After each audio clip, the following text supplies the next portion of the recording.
Assalamualaikum Ibu Eka. Terima kasih.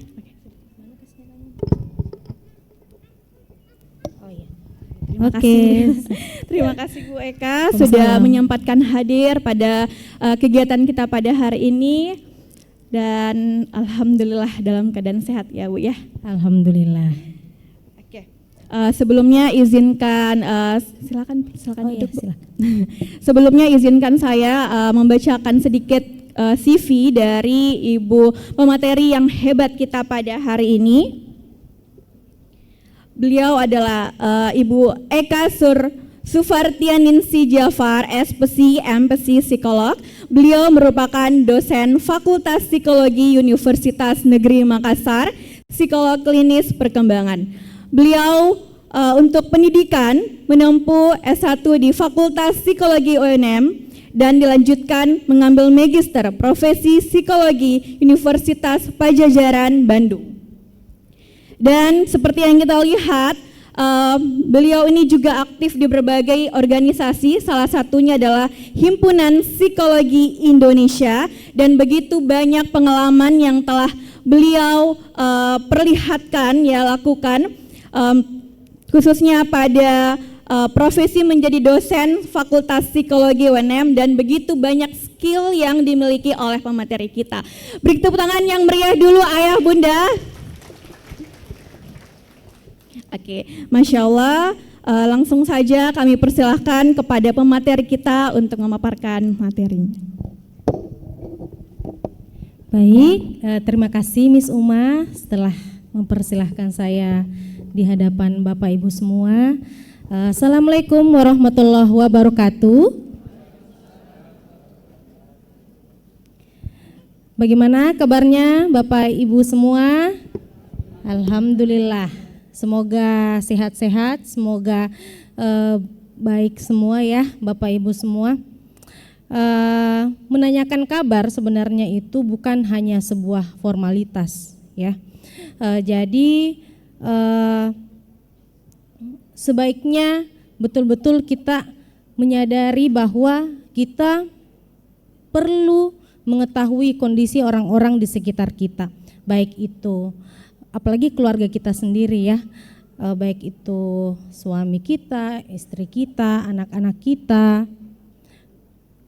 Kita harus mengetahui kabar mereka seperti apa. Di sini selain kabar orang lain, yang biasanya orang lupa itu adalah menanyakan kabar dirinya sendiri. Ya, bagaimana sih kabar diri kita hari ini? Apa sih yang sedang kita rasakan? Apakah kita lagi senang? Apakah kita lagi sedih? Kita lagi cemas? Kita lagi khawatir? Kita lagi takut? Di momen-momen seperti sekarang ini, ketika momen transisi istilahnya, ketika anak kita baru masuk ke sekolah, ya, apalagi misalnya yang anaknya pertama kali masuk SD, ya, dari TK kemudian masuk ke SD, biasanya itu ibu-ibu, orang tua penuh kekhawatiran ya. Apa sih yang perlu saya persiapkan? Apa sih, apakah anak saya sudah betul-betul siap untuk masuk ke sekolah dasar? Biasanya ibu-ibu dipenuhi kekhawatiran ya. Ada yang ingin anaknya cepat masuk sekolah ya, baru 5 tahun lebih, belum 6 tahun, sudah mau dimasukkan SD. Ada yang nanti deh tunggu 7 tahun baru kasih masuk. Nah, itu biasanya orang tua punya kekhawatiran tersendiri. Nah, biasanya itulah mengapa pemerintah sebenarnya menyarankan usia masuk SD yang ideal itu adalah 7 tahun. Paling minimal adalah 6 tahun. Ya, boleh di bawah 6 tahun. Ya, tetapi sudah di atas 5,5 itu pun dengan pertimbangan tertentu. Biasanya membutuhkan rekomendasi dari psikolog. Kenapa? Hanya anak-anak tertentu yang bisa mengejar, yang bisa mencapai perkembangan yang di atas dari usianya. Biasanya itu terlihat dari apa? Yang pertama, IQ-nya.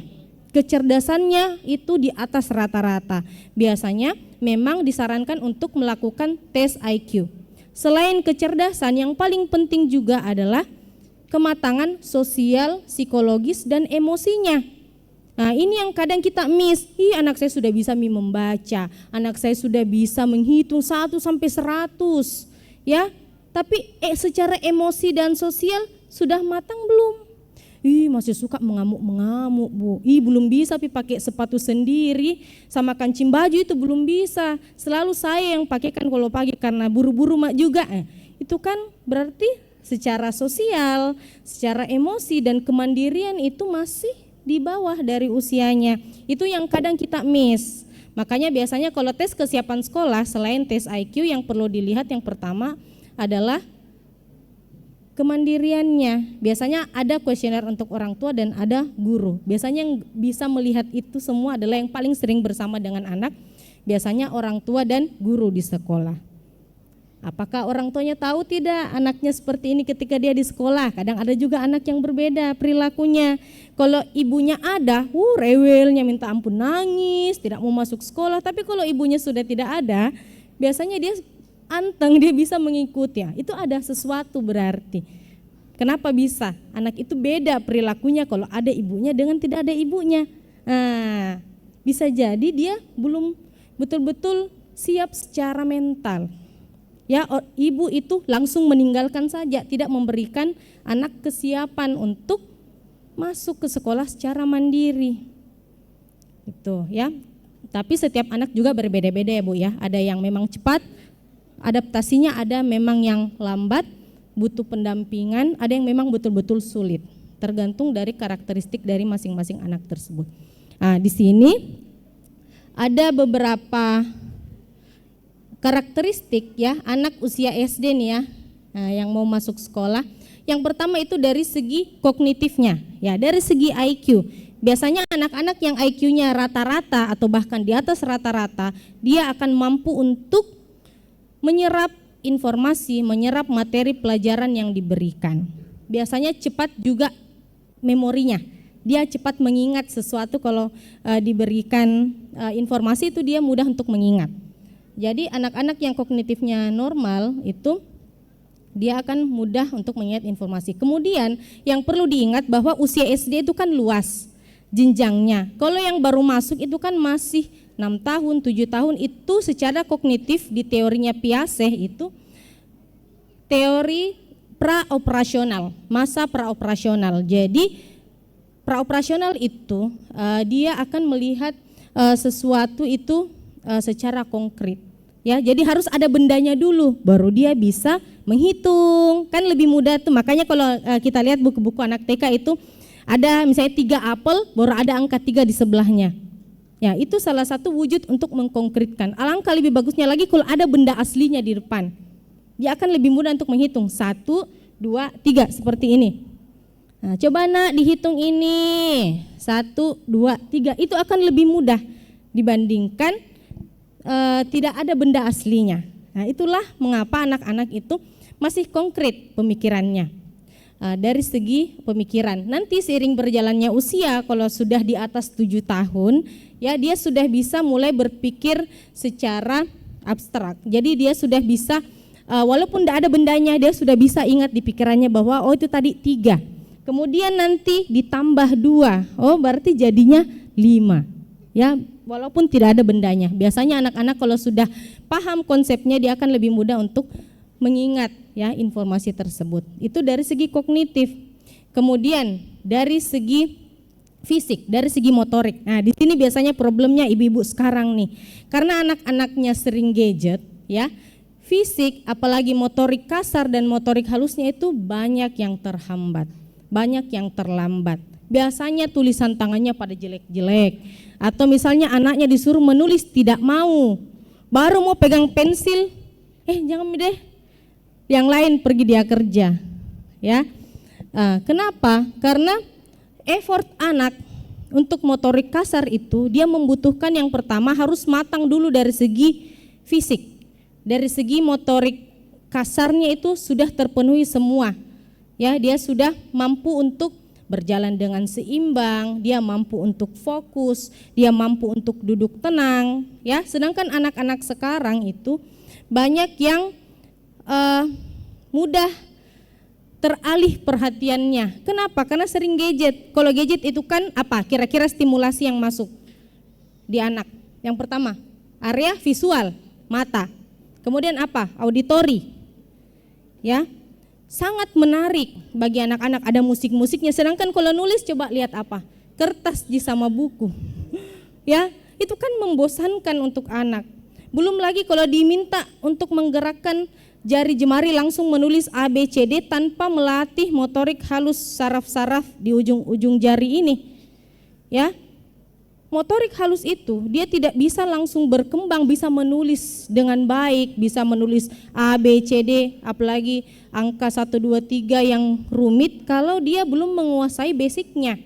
Nah, makanya kalau mungkin ibu-ibu pernah lihat ada yang namanya menulis. Ya, aktivitas menulis itulah yang namanya biasanya di TK tuh menggunting, meronce, main play-doh, melipat kertas, mencoret-coret, mewarnai, itu kan semua bagian untuk mematangkan motorik.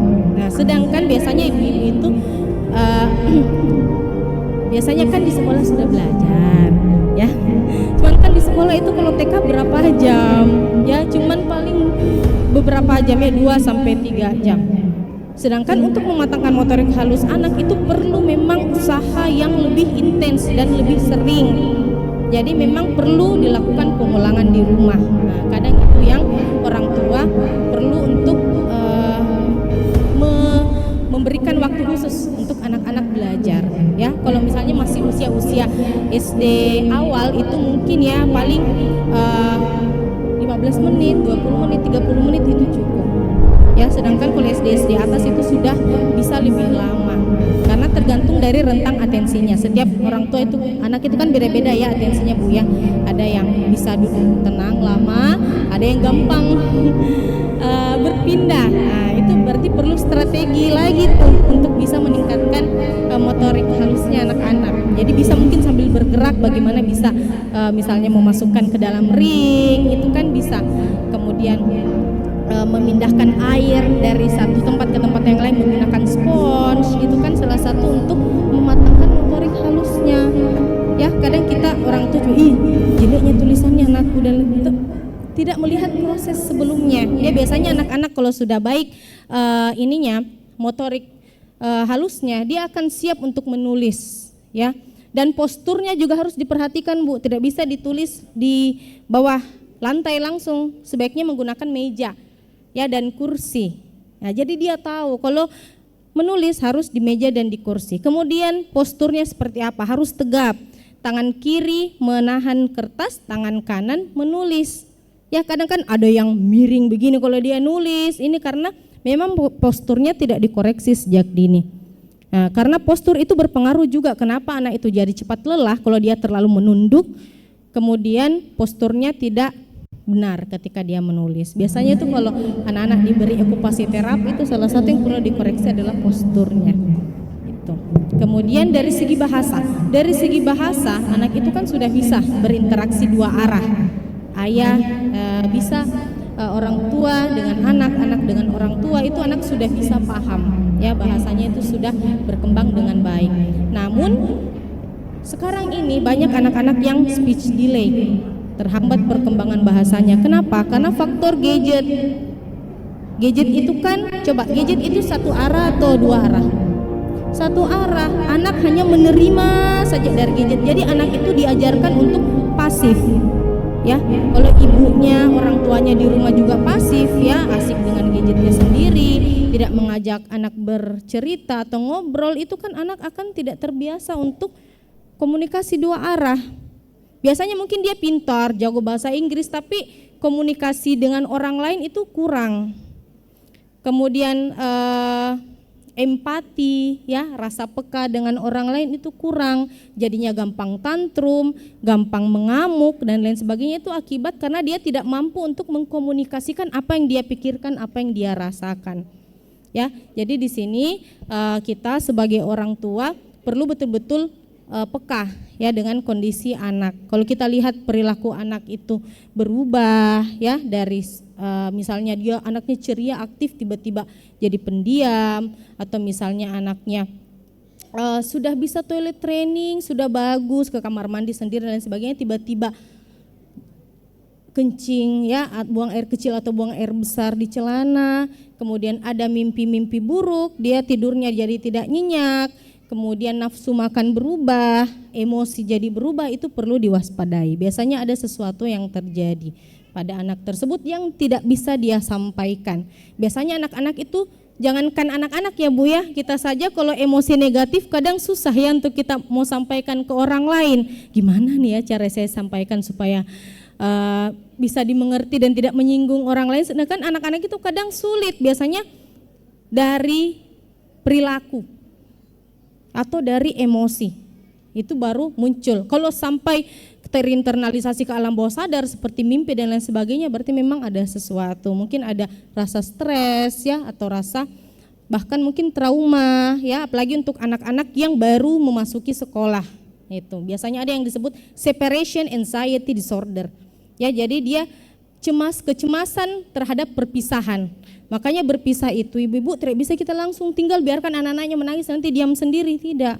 Kita perlu dampingi anak kita, pahamkan bahwa sekarang anak-anak sudah sekolah ya, mungkin boleh nanti beberapa hari pertama ibu tunggui di sekolah ya, namun kesiapan anak-anak kan beda, mungkin ada yang tidak mau kalau sama sekali tidak lihat ibunya ya, ada yang mungkin sampai duduk di kelas atau minimal di pintu gitu ya biasanya.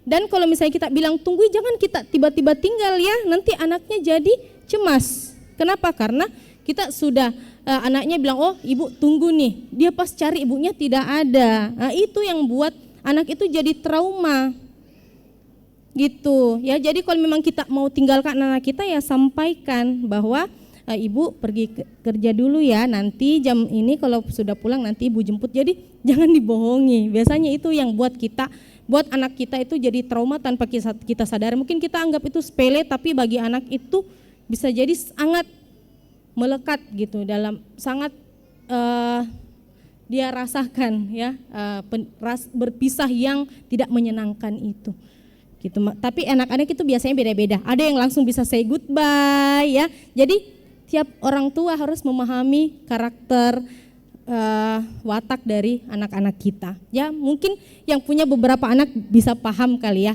ada anak yang cepat adaptasinya, ini bisa aja langsung kutinggal, tapi adiknya tidak mau sekali ditinggal. Nah itu kan berarti karakternya berbeda, berarti proses kita, cara kita mengkondisikan anak, cara kita meninggalkan anak, melepaskan anak itu berbeda, disesuaikan dengan karakter dan kesiapan dari masing-masing anak tersebut. Kemudian dari segi sosial emosi ini yang sering juga bermasalah sekarang. Banyak anak yang sudah SD masih tantrum, harusnya SD itu sudah tidak ada tantrum. Tantrum itu respon yang wajar ya, jadi tidak usah pusing ya kalau ada tantrum, walaupun kita mungkin sakit kepala kali ya, sakit telinga mendengar anak tantrum, kalau usianya masih di bawah 5 tahun ya. 3-4 tahun itu wajar kalau tantrum, tapi kalau SD masih tantrum berarti ada sesuatu ya. Apakah memang mental kondisi emosinya yang di bawah dari usianya, atau ada sesuatu yang menekan yang tidak bisa dia sampaikan yang tersalurkan melalui tantrum. Harusnya sudah tidak ada tantrum ya kalau SD, itu yang perlu diperhatikan ibu-ibu. Oke, next slide. Slide selanjutnya ya. Oke, di sini ada beberapa resiko anak usia sekolah dasar. Resiko ini berarti yang harus kita pahami yang membedakan anak SD ini dengan anak usia yang lain. Ini kenapa tak terbaca ya? Kemudian salah satunya adalah keterampilan motor kasar dan halus ya, sudah saya jelaskan tadi. Biasanya ini anak-anak yang masih baru masuk sekolah dasar. Kemudian egosentrisme, biasa mungkin ibu-ibu lihat kalau misalnya dia punya barang, dia punya sesuatu, punya aku ini, bukan punyamu, mamaku ini. Biasanya gitu, apalagi yang punya anak lebih dari satu, itu pasti akan sangat merasakan dinamika egosentrisme ini. Kenapa? Karena di fase anak-anak, apalagi di anak usia dini biasanya terjadi ya. egonya sedang berkembang, rasa memilikinya lagi berkembang di situ. Ya, jadi itulah yang akan menunjukkan, itu yang akan berkembang menjadi dia, oh ternyata saya punya kehendak sendiri loh, saya punya keinginan sendiri loh. Ya, biasanya orang tua yang otoriter ya terhadap anaknya itu kan menekan egosentrisme anak. Ya, anak itu tidak punya kehendak, semua itu diatur oleh orang tuanya. Nah, padahal kan seiring berjalannya waktu anak itu kan sudah bisa diajak berkomunikasi. Bagaimana sih sebaiknya? Misalnya salah satunya memilih sekolah ya. Misalnya orang tua memilih sekolah di Atira. Anak itu sebaiknya diperkenalkan dulu dengan sekolahnya. Nah, dia senang atau tidak dengan sekolahnya, dikenalkan dengan guru-gurunya, tempatnya. Kalau dia senang, oke, berarti kita sekolah di Atira. Seperti ini. Jadi pengenalan dulu, kita harus mengenalkan dulu lingkungan yang akan dia tempati kepada si anak, itu yang akan membangun kesiapan si anak tersebut. Gitu, bahwa oh saya dihargai loh, berarti karena saya suka, saya senang di sini, jadi orang tua juga memutuskan saya untuk bersekolah di sini. Itu yang akan membangun egosentrisme yang sehat ya bagi anak-anak. Egosentrisme ini biasanya ini ciri khas anak usia dini, tetapi dia akan muncul lagi di remaja. Nah, itulah yang disebut egosentrisme remaja. Nah, itulah kenapa kalau remaja-remaja itu sangat memperhatikan penampilan. Ya, dia merasa ada yang istilahnya imaginary audience. Jadi seakan-akan remaja itu merasa dia berada di depan seperti ini dilihat oleh orang lain. Yang sebenarnya tidak. Itulah mengapa sedikit-sedikit ngaca, sedikit-sedikit lihat penampilan karena merasa dia menjadi pusat perhatian. Ya. Ya, itu makanya remaja sangat sering itu. Kemudian ada yang namanya personal fable. Jadi menganggap dirinya itu sebagai yang paling baik dibandingkan orang lain. Saya yang paling pintar, saya yang paling cantik, saya yang paling ganteng, saya yang paling dibanding orang lain. Itulah yang menyebabkan dia sering merasa insecure kalau ketemu dengan lingkungan yang tidak sesuai dengan keinginannya. Disitulah kadang remaja rentan stres, apalagi kalau tidak didampingi oleh orang-orang di sekitarnya, kayak orang tua, guru, ya bahwa ya tidak semua hal itu bisa kita capai.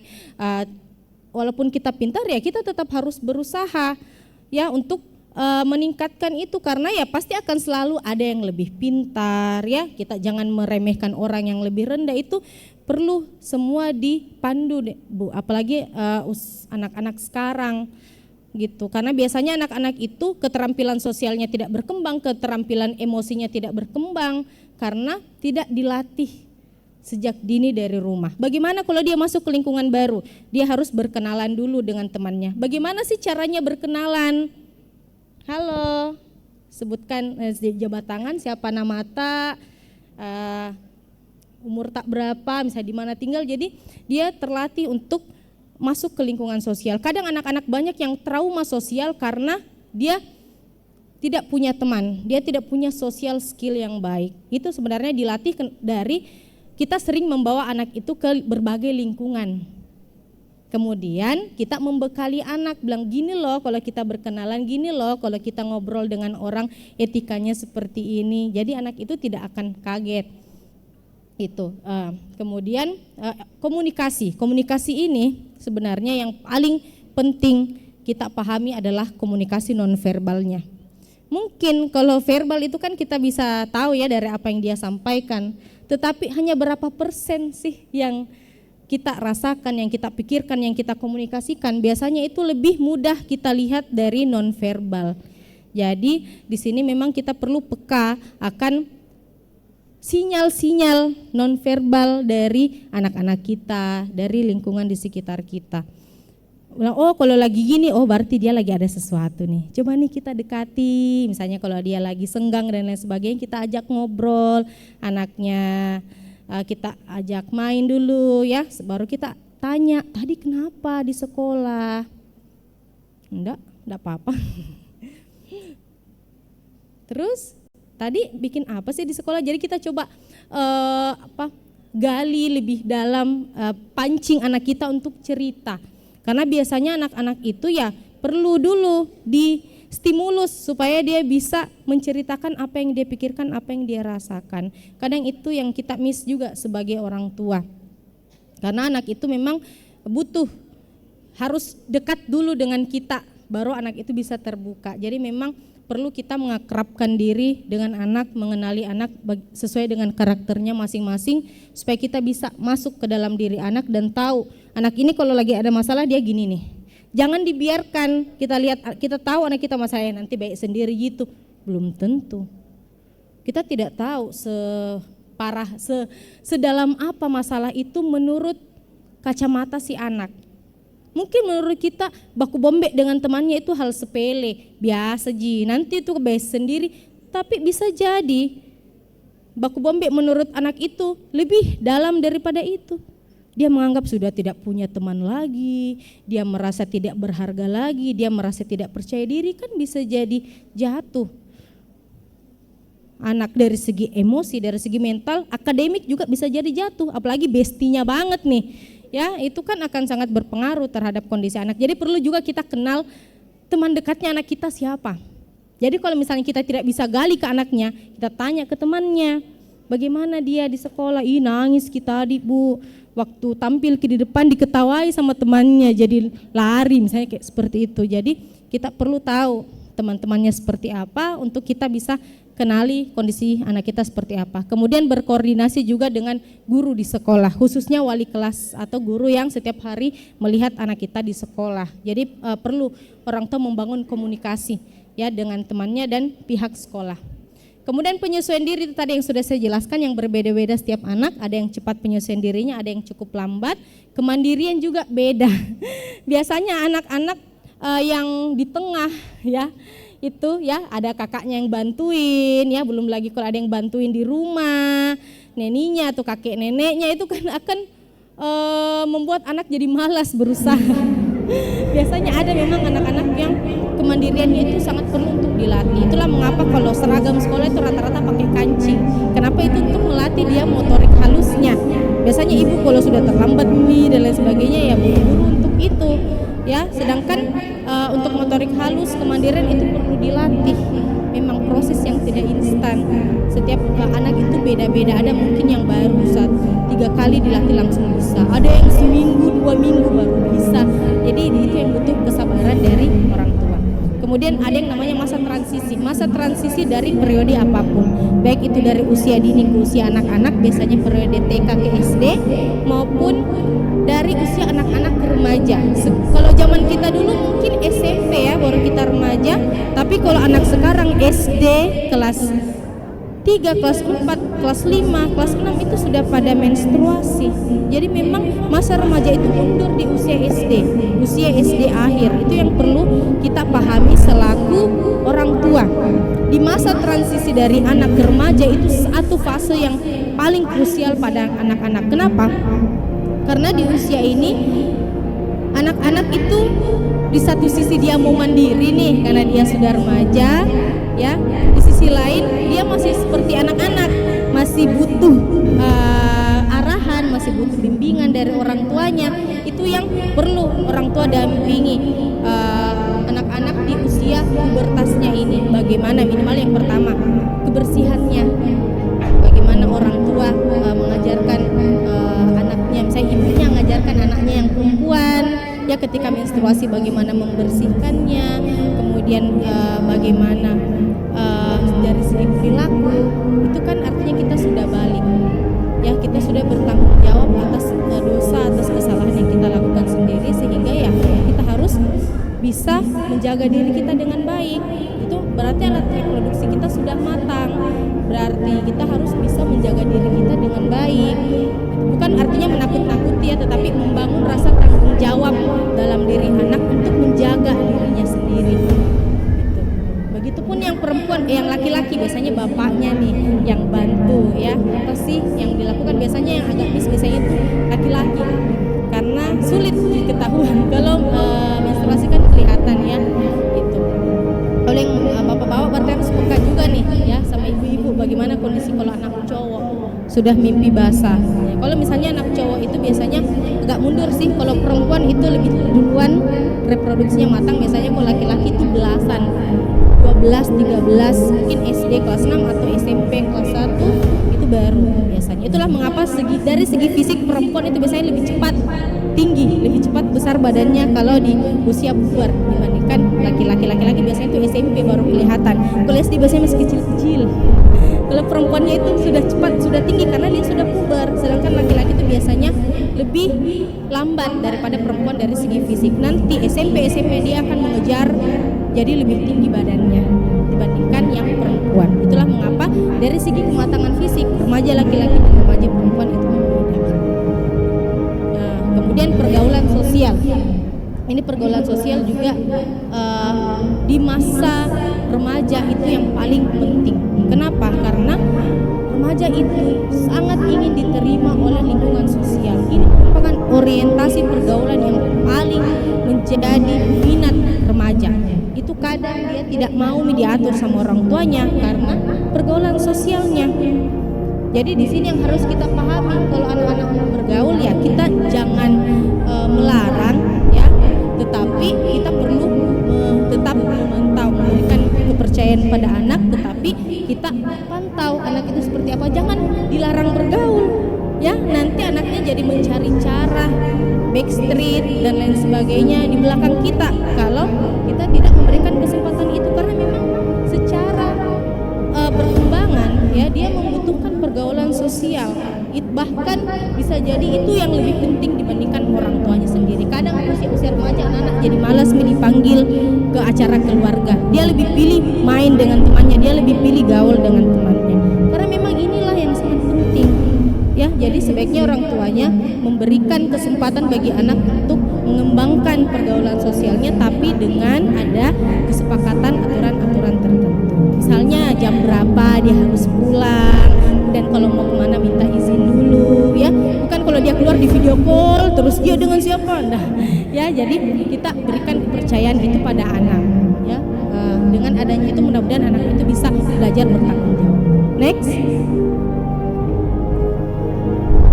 Oke, apa sih yang telah disiapkan untuk anak memasuki usia sekolah? Biasanya kalau masuk usia sekolah apa nih yang disiapkan ibu-ibu?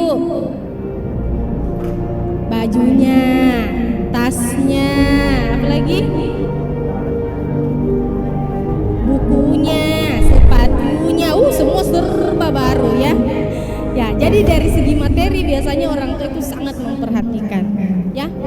Oke, terus kalau dari segi yang lain kayak emosi, kemandirian dan lain sebagainya itu diperhatikan tidak? Jarang. Biasanya dari segi materi, dari segi fisik, dananya yang masuk sekolah itu luar biasa. Itu yang lebih menjadi perhatian, sedangkan yang psikologis, emosi dan itu kemandirian biasanya itu tidak menjadi prioritas. Padahal sebenarnya itu yang perlu ditingkatkan juga selain fisik maupun materi. Next. Oke, kesehatan mental. Oke, kesehatan mental itu apa? Itu adalah kondisi sejahtera di mana individu dapat merealisasikan kecakapannya, melakukan coping terhadap tekanan hidup yang normal, bekerja dengan produktif dan memiliki kontribusi dalam kehidupan di komunitasnya. Jadi, yang penting di kesehatan mental itu anak-anak terlatih itu melakukan coping. Coping itu apa? Yang diminum. Coping itu adalah strategi seseorang atau individu dalam mengatasi stres, mengatasi tekanan. Jadi kita jangan menganggap stres itu sebagai hal yang tabu ya. Stres itu hal yang normal, yang namanya stres itu adalah tekanan. Setiap orang kan punya tekanan, setiap orang punya masalah ya. Bahkan kita pilih baju itu kan stres juga. Memilih apa nih yang mau saya masak hari ini, bekalnya anak-anak ke sekolah apa, itu kan stres juga ya. Tapi stres itu ada tingkatannya, mulai dari stres yang rendah sampai stres yang tinggi.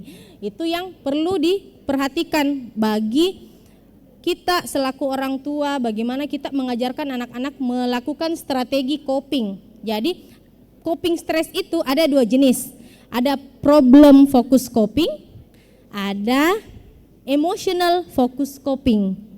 Nah, jadi ada penyelesaian masalah berbasis emosi, ada penyelesaian masalah berbasis masalahnya. Kita mencoba mencari jalan keluar dari masalah tersebut. Ada yang emosinya dulu, yang di-clearkan, yang dituntaskan, baru kita menyelesaikan masalah. Nah, kita bagaimana nih memilih strategi coping yang tepat? Nah, tergantung dari masalahnya. Kalau masalahnya itu memicu emosi yang besar, ya, yang membuat kita emosinya tidak karu-karuan, emosinya jadi tidak stabil, berarti emosinya dulu yang diselesaikan. Emotional coping stress dulu. Nah, jadi kalau misalnya kita mau meredakan stres kan macam-macam ya Bu ya. Setiap orang strateginya ya, ada yang pergi jalan-jalan, pergi healing ya, ada yang pergi nongkrong dengan teman-teman ya, cerita dengan teman-teman, ada yang nangis, ada yang sholat tahajud, ada yang macam-macam nih, setiap orang, ada yang makan ya, atau apa, melakukan aktivitas-aktivitas yang dia senangi yang bisa mereduksi stres. Itu biasanya setiap orang punya strategi. Itu yang perlu kita kenali dan itu yang kita ajarkan kepada anak-anak. Bagaimana dia untuk meregulasi emosinya sendiri. Misalnya apa, kalau anak-anak kan biasanya masih aktif secara fisik ya, kalau laki-laki itu olahraga, ya perempuan itu apa, misalnya aktivitas-aktivitas yang fisik. Biasanya fisik itu akan membantu untuk mengurangi stres. Misalnya kalau aktivitas yang berkeringat, aktivitas yang membuat dia aktif secara fisik, bangun pagi, ya, menjaga asupan makanan, itu juga akan berpengaruh terhadap stres. Biasanya orang-orang yang bermasalah emosi, biasa masalah bangun paginya. Ya, jadi memang dari rutinitas sehari-hari itu harus dijaga. Memang, jadi harus teratur hidupnya. Itu yang akan membantu dia dalam mengelola emosi. Ya, kemudian setelah emosinya direduksi, emosinya diregulasi, kita melakukan problem focus coping. Jadi kita selesaikan masalahnya. Jangan dibiarkan kita emosi kita sudah selesai, masalahnya kita tinggal ya. Nanti masalahnya akan datang dalam bentuk lain atau yang lebih besar. Jadi disitulah kita akan ajarkan anak-anak step by step itu. Caranya dengan apa ya? Dengan kita dulu belajar untuk mengaplikasikan itu. Misalnya kalau kita sadar kita emosi kita lagi terpancing nih, melakukanlah teknik relaksasi ya, tarik nafas, tahan, hembuskan, banyak tuh ya di YouTube, ibu-ibu bisa lihat contohnya. Jadi kalau kita tahu diri kita lagi stres ya janganlah, misalnya apalagi kalau kita mudah terpancing ya, cobalah kita tenangkan diri dulu sejenak, baru kita menghadapi anak. Nah, kadang itu ya kita yang ini kalau sudah terlanjur emosi ya kita tidak sadar ya melakukan hal-hal yang menyakiti psikis maupun fisik dari anak-anak kita. Itu yang perlu dipahami. Next. Oke. Jadi anak yang sehat mentalnya itu anak yang bagaimana sih ibu-ibu? Yang apa? Yang bahagia ya, yang senang, apalagi? Kalau dia tenang-tenang saja, diam, itu sehat mental tidak? Ya, tergantung karakternya. Kalau anaknya memang pendiam, ya, kita tidak bisa paksa dia untuk ceria, yang heboh gitu, yang tiba-tiba jadi cerewet, itu kan ada sesuatu juga ya. Jadi tergantung karakternya. Selama dia mampu untuk mengikuti aktivitas rutinitas sehari-hari dengan baik, kemudian dia mampu beradaptasi, mampu emosinya itu dia bisa kelola dengan baik. Misalnya kita bisa tahu ya dari aktivitas dia sehari-hari, kalau dia pulang sekolah kita tanya aktivitas apa yang dia lakukan di sekolah, dia terbuka dengan kita, itu ciri-ciri anak yang sehat mentalnya. Sedangkan kalau terganggu rutinitasnya, malas bangun pagi, tidak mau ke sekolah, ada alasannya sakit perut, sakit kepala dan lain sebagainya, berarti itu kan ada sesuatu nih yang perlu diwaspadai bagi orang tua. Biasanya itu ketika stres itu sampai berpengaruh ke aktivitas sehari-hari jadi tidak produktif, kemudian kita yang biasanya harus ke kantor jam segini dan lain sebagainya kemudian jadi berubah, anak kita yang harusnya ke sekolah jam segini sampai jam segini itu jadi berubah, berarti ada sesuatu yang terjadi. Nah, inilah yang mempengaruhi kesehatan mental anak. Ya, yang pertama pola asuh orang tua. Pola asuh seperti apa sih yang diterapkan? Nah, mungkin biasa ibu-ibu lihat ada pola asuh otoriter, ada pola asuh permisif, ya otoriter itu yang mengekang anak. Semua itu orang tua yang harus atur, anak itu ikut saja dari orang tua. Ada yang justru permisif, tidak ada aturan dari orang tuanya, orang tua yang ikut anak. Gitu. Jadi semua keinginan anaknya dituruti, biasanya seperti itu. Orang tua yang tipe memanjakan, biasanya yang anaknya satu-satu, ya anaknya tunggal. Kemudian ada mungkin pengalaman yang kurang menyenangkan berkaitan dengan anak, biasanya ada, misalnya kayak anaknya sakit waktu kecil, ya sakit-sakitan, itu biasanya rentan juga permisif. Kemudian ada juga yang demokratis, ya inilah yang biasanya diterapkan. Jadi ada aturan dari orang tua, tetapi meminta bagaimana sih pendapat dari anak, apakah setuju atau tidak. Kalau setuju, kita diskusikan bersama, kita sepakati bahwa ini loh yang akan kita terapkan. Jadi aturan-aturan itu melibatkan anak, ya. Namun itu semua tidak terlepas dari kondisi dan usia dari anak. Gitu. Kalau anaknya memang belum bisa diajak berkomunikasi, apalagi masih usia dini, kan biasanya masih sulit sekali ya demokratis. Biasanya lebih banyak dari orang tua, namun kita tetap mendengarkan anak. Gitu. Tapi kalau sudah usia SD, apalagi remaja, itu kan sudah harus demokratis. Kita sudah harus seperti teman bagi anak kita. Jadi kita itu menyamakan posisi kita dengan anak, ya. Namun tetap kita harus melibatkan anak dalam semua aturan-aturan yang dibuat. Kemudian lingkungan sekolah. Nah, seperti apa sih lingkungan sekolah? Di sini kita memilih lingkungan sekolah yang menurut kita sesuai dengan visi misi kita selaku orang tua, yang sesuai dengan kondisi anak juga, sehingga sekolah ini sangat penting, ya. Dalam orang tua memilih sekolah itu sangat penting. Biasanya pusing nih di tahun ajaran baru, ya, bagaimana memilih sekolah yang tepat. Jadi dengan sekolah yang terbaik menurut kita, kemudian anak itu juga sepakat, anak itu juga senang dengan sekolah yang kita harapkan, ya sekolah itu bisa menjadi tempat untuk anak berkembang dan mengembangkan diri, gitu. Kemudian ya, oh ya, terima kasih. Kemudian pengaruh lingkungan dan mass media ini juga nih Bu sekarang, ya. Biasanya anaknya di rumah aja tapi dia melanglang buana kemana gitu karena ada gadgetnya.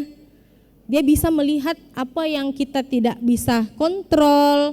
Belum lagi pengaruh sosial media, ngelihat temannya pakai HP iPhone terbaru, dia juga jadi pengen.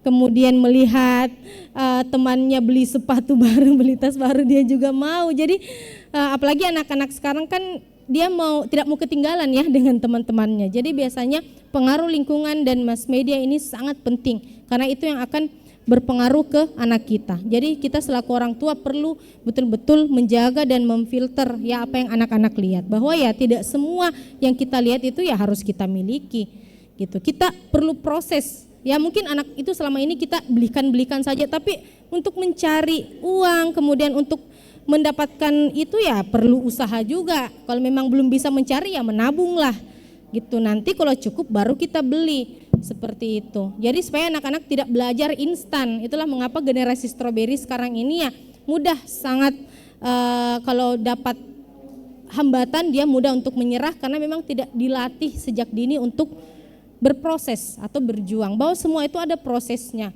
Gitu. Kemudian pengalaman-pengalaman yang tidak menyenangkan, baik itu bersama kita di rumah, ya, kemudian apalagi ketika dia masuk di lingkungan baru, ada temannya yang eje, ada temannya yang tidak sesuai, yang tidak nyaman gitu di sekolah atau di tempat-tempat lain, itulah yang akan berpengaruh ke kesehatan mentalnya, ya.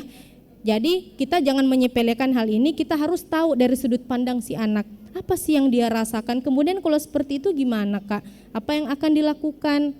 Nah, kita dengar dulu pendapatnya, jangan baru anak cerita kita intervensi, itu kan anak jadi malas untuk cerita. Makanya anak-anak biasanya sekarang lebih mudah terbuka dengan sosial medianya dibandingkan ke orang tua sendiri. Kenapa ya? Kalau sosial media kan langsung dia upload, ya, tapi tunggu dulu komen dari orang, mungkin ada semangat bro dan lain sebagainya, itu kan akan membuat dia semangat, ya. Sedangkan kalau di rumah dia baru mau cerita, ibunya yang lebih banyak panjang ceritanya, jadi dia kan jadi malas. Jadi kalau orang mau terbuka memang sebaiknya kita mendengarkan dulu, biarkan dia katarsis, emosinya keluar dulu, nah, baru kita tenang, kemudian kita tenangkan anak, Nah, kemudian gimana menurut dia? Apa sih yang dia rasakan? Jadi kalau seperti itu, apa yang akan dilakukan, solusinya apa? Jadi kita dengarkan dulu nih versi si anak, nanti baru kita berikan masukan. Gitu ya. Kadang juga kan tidak selalu ya orang cerita itu mau diberikan masukan. Kadang dia cuma mau didengar saja. Untuk mendengarkan itu yang butuh skill, nah, active listening namanya. Jadi memang ada yang namanya minimal respon. Jadi kalau orang cerita, kita terus begitu-begitu Ji, tidak ada terlalu banyak respon verbal. Kenapa? Karena respon verbal itu yang akan menghambat orang untuk terbuka. Biasanya kalau kita respon minimal saja, oh iya dia, terus itu akan memacu orang untuk terus bercerita. Gitu. Itu yang perlu dimiliki, itu salah satu teknik counseling skill, Bu. Nah, itu bisa ditingkatkan juga nih pada ibu-ibu untuk mendengarkan keluh kesah dari anaknya, guru-guru untuk mendengarkan keluhan dari siswa-siswanya, itu yang memang sebaiknya perlu dilatih. Kemudian kita harus memang full atensi kita ke orang tersebut. Jangan anak itu lagi cerita kita asik main HP, terus itu kan beda dengan kita yang memang memperhatikan dan melihat full secara anak. Bagaimana anak-anak mau terbuka dengan kita kalau kita sendiri memang tidak membuka diri, kita tidak memposisikan diri betul-betul memperhatikan anak kita. Seperti itu. Kemudian riwayat keluarga. Ada beberapa kondisi kesehatan mental yang diturunkan secara genetik. Itulah mengapa perlu diperhatikan riwayat kesehatan mental keluarga kita. Salah satunya adalah skizofrenia. Mungkin biasanya kalau kita lihat yang orang tuanya itu ada riwayat punya gejala stres, biasanya keturunan-keturunannya itu lebih rentan. Kenapa? Karena secara psikologis, secara anatomi otak dia vulnerable, istilahnya dia rentan. Jadi ketika mendapatkan stimulus masalah bisa jadi beda setiap orang. Ada yang mungkin mentalnya kuat ya, walaupun ada masalah dia bisa bertahan, tapi ada ketika ada masalah dia sangat mudah untuk down, sangat mudah untuk terganggu mentalnya. Nah, itu punya ada pengaruh-pengaruh genetika di dalamnya. Jadi kalau ada dari keluarga kita, nenek, kakek, saudara, apalagi orang tua sendiri yang punya riwayat permasalahan mental, perlu hati-hati juga untuk anaknya. Berarti ada resiko atau ada kecenderungan menurun. Itu yang perlu diperhatikan. Berarti memang anaknya ini perlu betul-betul didampingi supaya tidak berkembang. Itu kan yang namanya kesehatan mental baru menjadi disorder ketika gejala-gejala itu muncul, bertahan selama sekian bulan dan tidak tertangani. Nah, kalau itu dibiarkan dia akan menjadi disorder, akibatnya jadi mudah berhalusinasi, mudah mendengarkan apa yang kayak bisikan-bisikan. Nah, makanya itu yang perlu dikhawatirkan bagi orang tua sekalian. Ya, selanjutnya, ya, apa lagi? Select, ya, ya, ya.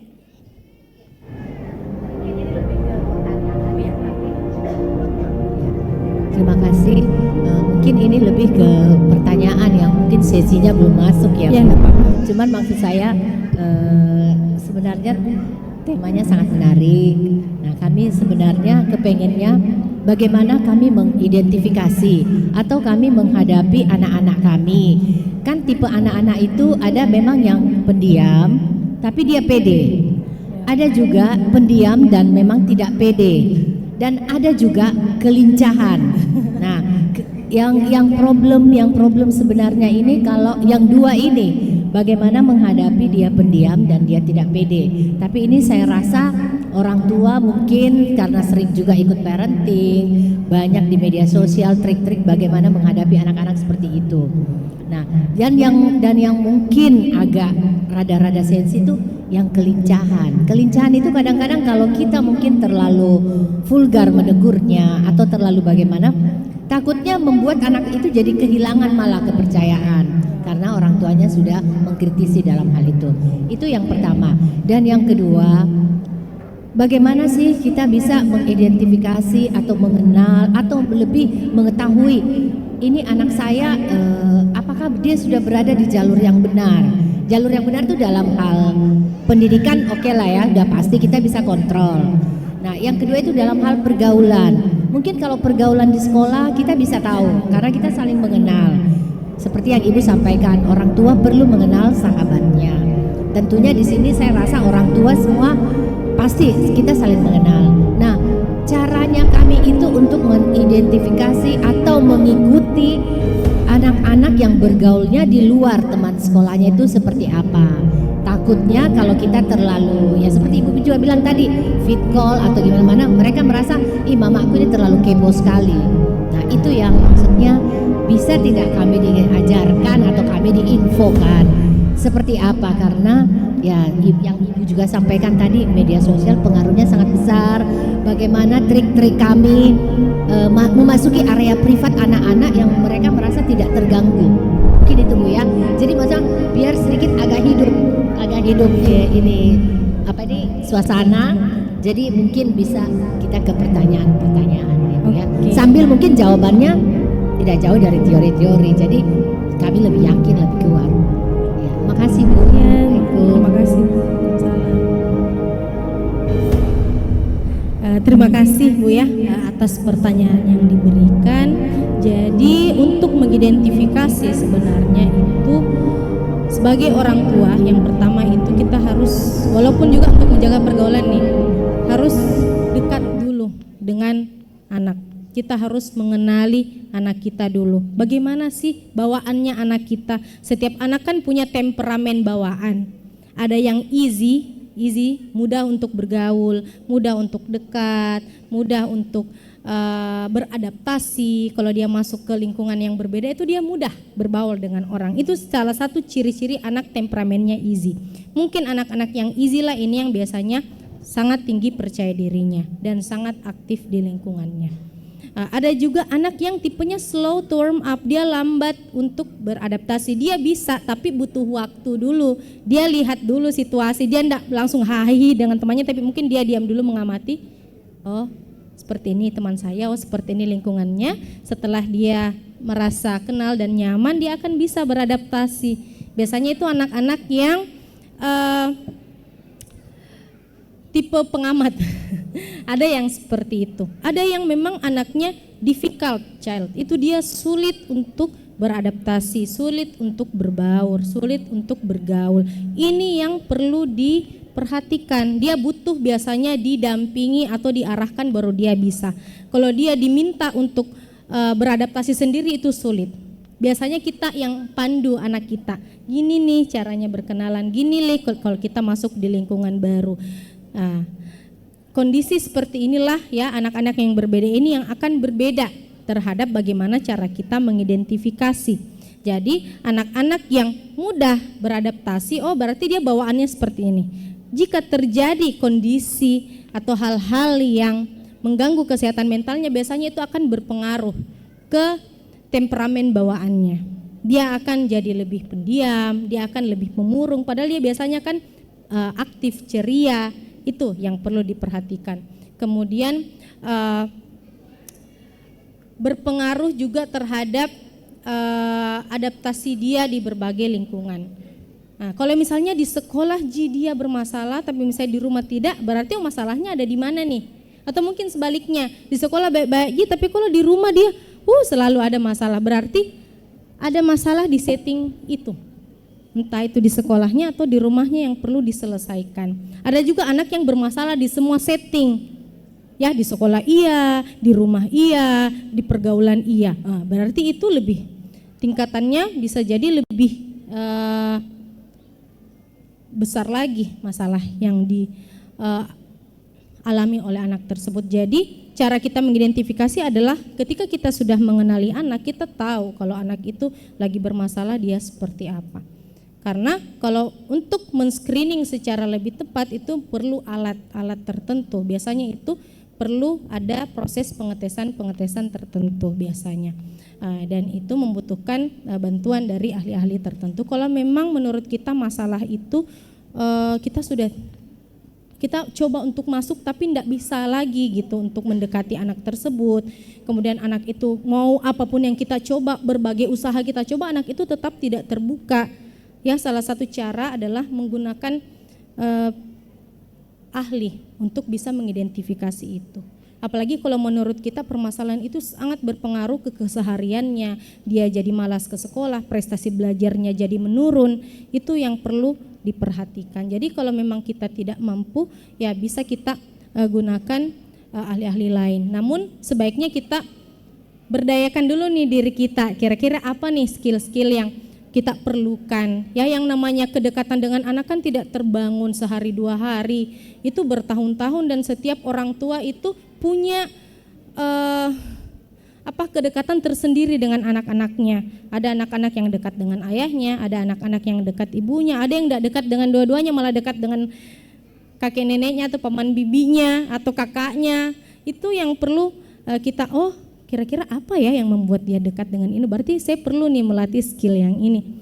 Bilang, dia karena sering diajak jalan sama-sama dan lain sebagainya, jadi dia senang. Berarti saya perlu nih ajak anak-anak saya jalan. Jadi kita perlu tahu strategi apa sih bagi kita untuk mendekati si anak.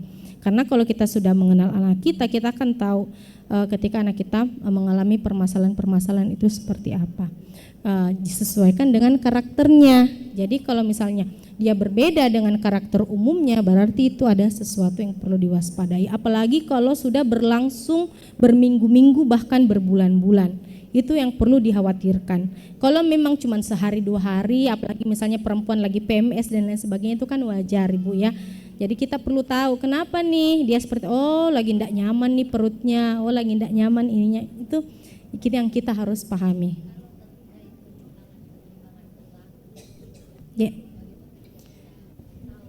Ya, penyimpangan perilaku itu sebenarnya untuk melihatnya ya kita selain mengenal anak, kita bisa tahu pergaulan anak, kemudian perilaku itu dia bertahan menyimpangnya itu bagaimana? Apakah sangat sering, seberapa sering dia melakukan itu, dan pada situasi apa saja dia melakukan itu, dan apakah meningkat dari yang rendah menjadi semakin parah intensitasnya. Itu yang perlu diwaspadai, apalagi kalau misalnya kayak remaja itu rentan ya Bu melakukan kenakalan remaja. Kalau itu meningkat seiring berjalannya waktu, itu tambah meningkat, kemudian berpengaruh ke aktivitas sehari-hari, ke prestasi belajar. Ketika kita tanya gurunya di sekolah juga anaknya tidak fokus ketika di kelas, jarang masuk atau bahkan bolos, itu kan berarti perlu mendapatkan perhatian gitu.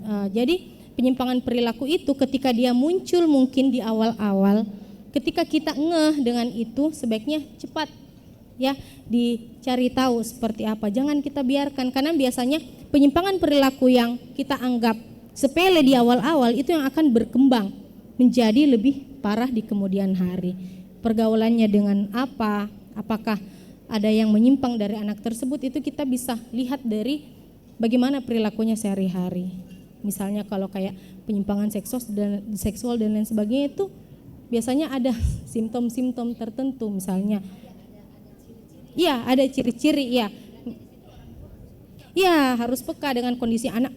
Ada kasus bahkan dia dalam tanda kutip curi BH celana dalam ibunya, dia pakai gitu di kamar mandi padahal cowok. Kan ada yang namanya diffusion, identity gendernya diffusion, dysphoria gender namanya di masa remaja. Biasanya seperti itu. Jadi harusnya memang pengenalan gender itu sejak dini itu dikawal sampai besar, sampai aktivitas apa yang dilakukan, permainannya seperti apa, bagaimana dalam bersikap, itu memang harusnya ada peran ayah dan ibu dalam mengajarkan masing-masing gender. Itu yang harusnya sejak dini diajarkan. Jangan anak laki-laki dipakai-pakaikan jilbab, dilakukan ini sehingga dia jadi bingung. Itu nanti ketika dia remaja itu bisa jadi terbangkit kembali karena tidak selesai pengajaran sex identification-nya di usia dini. Biasanya seperti itu.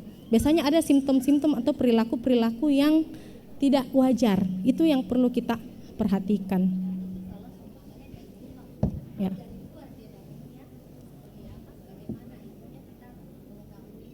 Ya.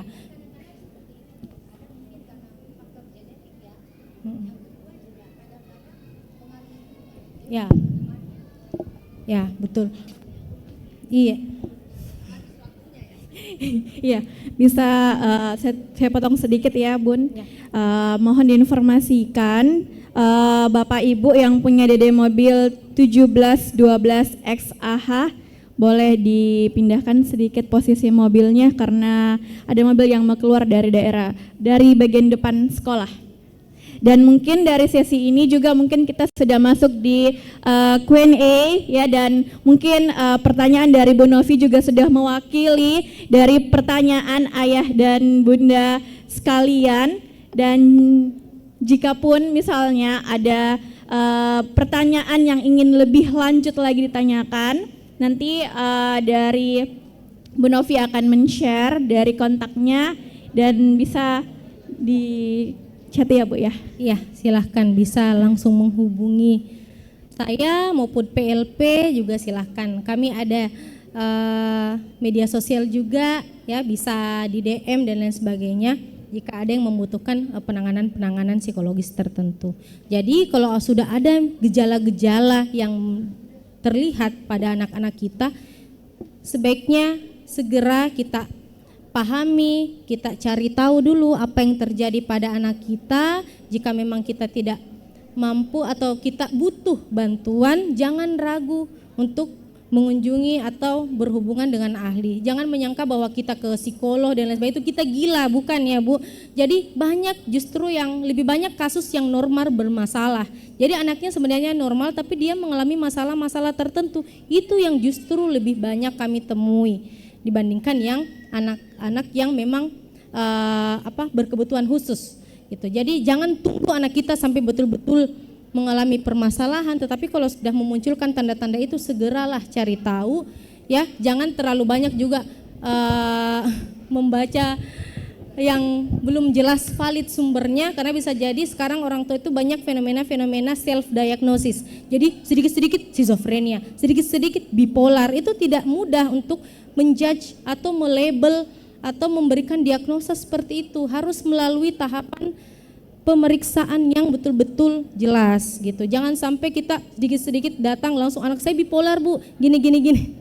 Bipolarnya seperti apa dulu itu yang perlu dipahami. Jadi sebenarnya yang perlu dipahami di sini bahwa memang kita perlu dekat, kita perlu kembali ke keluarga kita, pahami bagaimana sih kondisi anak-anak kita, kabarnya anak-anak kita. Kemudian sebagai orang tua itu menjaga kesehatan mental kita juga.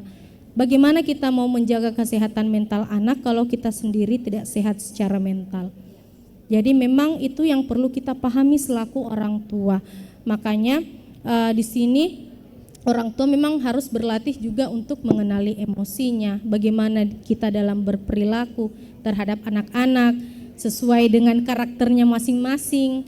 Bagaimana kita, kalau kita memang tipenya yang mudah terpancing, bagaimana kita menenangkan diri. Karena anak-anak itu akan belajar dari kita, bagaimana dia meregulasi emosinya, itu biasanya dia akan belajar dari lingkungannya. Kalau lingkungannya itu mengajarkan kekerasan, mengajarkan ini, itu yang akan dia adopsi. Karena biasanya anak-anak akan belajar dari lingkungan terdekatnya. Belum lagi kalau ada pengaruh media. Kalau anak-anak itu memang sudah terlatih untuk bertanggung jawab, kita memberikan kepercayaan, belum lagi ada Allah yang mengawasi. Jadi spiritual itu juga terus harus berjalan. Karena itulah yang akan membantu untuk menjaga anak kita dari berbagai pengaruh. Bahwa orang tua sudah berikan kepercayaan, saya harus jaga. Kalau memang ada ajakan-ajakan yang membuat kita menyimpang, itu perlu kita bentengi diri. Itu yang perlu kita pahami bahwa ya pergaulan itu baik, luas pergaulan itu baik, tetapi kita harus betul-betul menjaga pergaulan kita, karena itulah yang akan menjadi identitas kita. Dengan siapa kita bergaul itu yang akan menjadi identitas kita. Kalau kita bergaul dengan yang kurang baik ya kita juga akan seperti itu juga gitu. Jadi itu yang perlu diajarkan pada anak-anak kita, didampingi anak-anak kita. Kalau memang anak kita sudah bergaulnya di luar dari relnya, kita perlu kembalikan lagi, apa sih yang perlu kita yang kira-kira dibutuhkan anak. Biasanya itu perhatian. Biasanya anak-anak itu mencari perhatian di luar, kalau di rumah itu tidak mendapatkan perhatian. Itu yang kadang anak-anak jadi lose control. Kalau misalnya dia kurang dekat dengan ayahnya, misalnya cewek nih, kemudian ada cowok yang pergi kasih perhatian sama dia, ya pastilah dia senang. Bahkan mungkin sangat tergantung dengan itu kalau tidak cepat di backup gitu. Kembali ke kedekatan orang tua itu yang paling penting. Karena dari situlah dia akan terbuka, "Mak, ada loh orang yang WA Kak gini. Mak, ada yang ajak Kak ketemu gini. Apa nih yang harus saya lakukan?" Itu kan kalau dekat dia seperti itu, tapi kalau tidak kan dia akan diam-diam saja. Kita tidak tahu apa yang terjadi pada anak. Itu. Jadi memang intinya adalah kita mengenali diri kita sebagai orang tua, peran kita sebagai orang tua. Yang namanya anak itu tidak ada yang namanya mantan anak. Anak itu lahir dengan fitrahnya masing-masing, anak itu lahir dengan karakternya masing-masing, itu yang perlu kita jaga. Kita perlu jaga keunikan anak itu dan mengarahkan anak itu seperti apa gitu, sesuai dengan fitrahnya, sesuai dengan karakternya masing-masing. Jadi karena beda karakternya, pendekatannya juga bisa jadi berbeda. Jadi orang tua ini harus jadi psikolog nih untuk minimal anaknya sendiri. Jadi bisa belajar teori-teori parenting, belajar teori-teori psikologi. Sekarang kan banyak sekali ya Bapak Ibu sumber-sumbernya, itu yang perlu kita baca, perlu kita terapkan gitu. Semoga dengan adanya materi hari ini bermanfaat bagi Bapak dan Ibu semua dalam memberikan kembali kesadaran bagi kita selaku orang tua yang akan dimintai pertanggungjawaban kelak di hadapannya Allah. Jadi memang memiliki anak itu adalah amanah. Tidak semua pasangan itu dianugerahi anak, hanya pasangan-pasangan yang memang dianggap mampu untuk mengemban amanah. Apalagi zaman sekarang Bapak Ibu, luar biasa tantangannya. Tapi insya Allah dengan adanya kita diberi amanah itu kita akan belajar. Tidak ada yang namanya sekolah orang tua. Kita semua belajar menjadi orang tua terbaik, versi yang terbaik untuk anak-anak kita. Kita yang mengenal anak-anak kita, insya Allah selalu ada. Gini, kita bisa saling membantu. Jika memang ada yang membutuhkan dan lain sebagainya, silahkan bisa menghubungi nomor saya, bisa juga langsung menghubungi institusi seperti Pusat Layanan Psikologi UNM untuk membantu Bapak Ibu semua. Terima kasih sekali lagi atas perhatiannya Bapak dan Ibu, semoga bermanfaat. Ada ya sedikit. Oh iya, bisa ada sedikit door prize yang kami berikan untuk yang bertanya. Mungkin sudah habis ya waktunya. Dari tadi mungkin sudah habis waktunya. Terima kasih sekali lagi Bapak dan Ibu, semoga bermanfaat. Mudah-mudahan setelah ini kita kembali menjadi orang tua yang lebih peduli, lebih peka terhadap kondisi keluarga kita. Insya Allah kita berproses menjadi orang tua yang lebih baik. Sekali lagi terima kasih. Saya akhiri dengan ucapan alhamdulillahirabbil alamin. Subhanakallahumma wa bihamdik, subhanakallahumma asyhadu an la ilaha illa anta astaghfiruka wa atubu ilaik. Assalamualaikum warahmatullahi wabarakatuh. Waalaikumsalam warahmatullahi wabarakatuh. Sekali lagi tepuk tangan yang meriah untuk pemateri kita pada hari ini. Terima kasih banyak Bu Eka yang telah memberikan sharing materinya tentang bagaimana orang tua menjaga kesehatan mental anak-anak kita semua. Dan mungkin ada penyerahan door prize ya. Tadi yang Bu Novi kebetulan yang bertanya.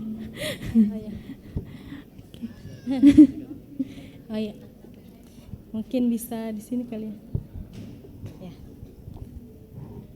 Saya terima mewakili orang tua. Iya, terima kasih. Iya. Oke. Serahkan ke Pak Hasan. Ya boleh. Ada beberapa nih. Iya. Makasih. Iya. Oke, semoga dengan seminar ini bisa menambah lagi informasi kita bagaimana kita sebagai peran orang tua untuk mengoptimalkan, menjaga dan lebih mengetahui lagi bagaimana kesehatan mentalnya anak kita. Mohon maaf, saya Misuma mohon undur diri dan terima kasih banyak Bu Eka yang telah memberikan materinya. Assalamualaikum warahmatullahi wabarakatuh dan saya kembalikan ke MC.